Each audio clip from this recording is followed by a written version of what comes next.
ನಮಸ್ಕಾರ ಸ್ನೇಹಿತರೆ, ದೇವಿಸ್ ಕೆಫೆ ಚಾನಲ್ಗೆ ಸ್ವಾಗತ. ಇವತ್ತು ನಾವು ಇದು ಕುರಿ ಕಾಲು ತಂದಿದ್ದೀನಿ, 4 ಕಾಲು. ಅದನ್ನ ಸೂಪ್ ಮಾಡೋಣ.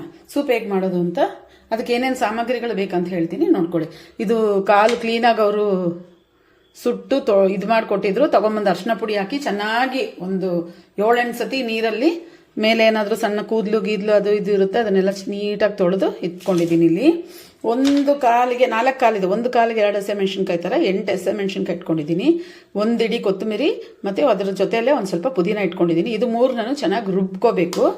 ಮತ್ತು ಅದೇ ಥರ ಬೆಳ್ಳುಳ್ಳಿ ಜಜ್ಜಿಟ್ಕೊಂಡಿದ್ದೀನಿ, ಒಂದು ದೊಡ್ಡ ಗೆಡ್ಡೆ. ಶುಂಠಿ ಒಂದು ಸ್ವಲ್ಪ ಜಜ್ಜಿಟ್ಕೊಂಡಿದ್ದೀನಿ.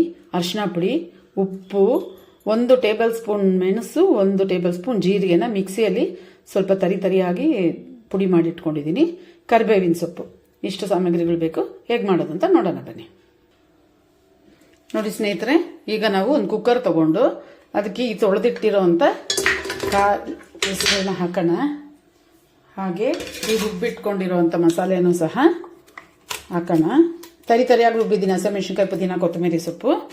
ಅದರ ಜೊತೆಯಲ್ಲೇನೆ ಈ ಕರ್ಬೇವಿನ ಸೊಪ್ಪು ಎಷ್ಟು ಹಾಕಿದ್ರೆ ಅಷ್ಟು ಚೆನ್ನಾಗಿರುತ್ತೆ. ಬೆಳ್ಳುಳ್ಳಿ, ಮೆಣಸು, ಜೀರಿಗೆ, ಶುಂಠಿ, ಉಪ್ಪು, ಅರಿಶಿನ ಪುಡಿ ಇದನ್ನೆಲ್ಲ ಹಾಕಿ ಚೆನ್ನಾಗಿ ಮಿಕ್ಸ್ ಮಾಡೋಣ. ಇದನ್ನು ಎಲ್ಲ ಒಂದಾಗೋ ಥರ ಸ್ವಲ್ಪ. ಈಗ ಇದಕ್ಕೆ ನೀರು ಹಾಕೋಣ. ಈಗ ನೀರು ಹಾಕೋಣ. ಇದು ಇನ್ನು ಬೇಕಾಗುತ್ತೆ. ನೋಡಿ, ಈಗ ಇದನ್ನು ಕಲಿಸ್ಬಿಟ್ಟು ಇದು ಸ್ಟೌವಲ್ಲಿಟ್ಟು ಹೈ ಫ್ಲೇಮಲ್ಲಿಟ್ಟು 1 ವಿಸಿಲ್ ಬಂದಿದ ತಕ್ಷಣ ಲೋ ಫ್ಲೇಮ್ ಮಾಡಿ ಒಂದು 10-15 ವಿಸಿಲ್ ಬರೋವರೆಗೂ ಬಿಟ್ಬಿಟ್ಟು ತೆಗೆದು ಆರಿದ್ಮೇಲೆ ತೆಗೆದ್ರೆ ಸೂಪರ್ ಆದ ನಿಮಗೆ ಸೂಪ್ ರೆಡಿ ಆಗುತ್ತೆ. ಕಾಲು ಸೂಪು. ಖಾರ ಅಷ್ಟೇ ನಿಮ್ಗೆ ಹೆಂಗೆ ಬೇಕೋ ಹಂಗೆ ನಿಮ್ಮ ತಕ್ಕನಂಗೆ, ನೀವು ತಿನ್ನೋ ಖಾರಕ್ಕೆ ತಕ್ಕನಂಗೆ ಇಟ್ಕೊಳ್ಳಿ. ನಮ್ಮ ಮನೇಲಿ ಎಲ್ಲರಿಗೂ ಹುಷಾರಿಲ್ಲ, ಕೋಲ್ಡು, ನೆಗಡಿ, ಜ್ವರ ಆಗಿದೆ. ಅದರಿಂದ ಸ್ವಲ್ಪ ನಾನು 1 ಕಾಲಿಗೆ 2 ಮೆಣಸಿನ್ಕಾಯಿ ಥರ ಖಾರ ಹಾಕ್ಕೊಂಡಿದ್ದೀನಿ. ಇವಾಗ ಇದಾಗಿದೆ. ಸ್ಟವ್ ಮೇಲೆ ಇಡೋಣ. ಓಕೆ, ಆದ್ಮೇಲೆ ನೋಡೋಣ ಬನ್ನಿ ಸ್ನೇಹಿತರೆ. ನೋಡಿ ಸ್ನೇಹಿತರೆ, ಸೂಪ್ ರೆಡಿಯಾಗಿದೆ. ಓಪನ್ ಮಾಡಿದ್ದೀನಿ ಕುಕ್ಕರು. ನೋಡಿ, ಡಿಶ್ ಔಟ್ ಮಾಡಿದ್ದೀನಿ. ಬನ್ನಿ ನೋಡೋಣ. ನೋಡಿ,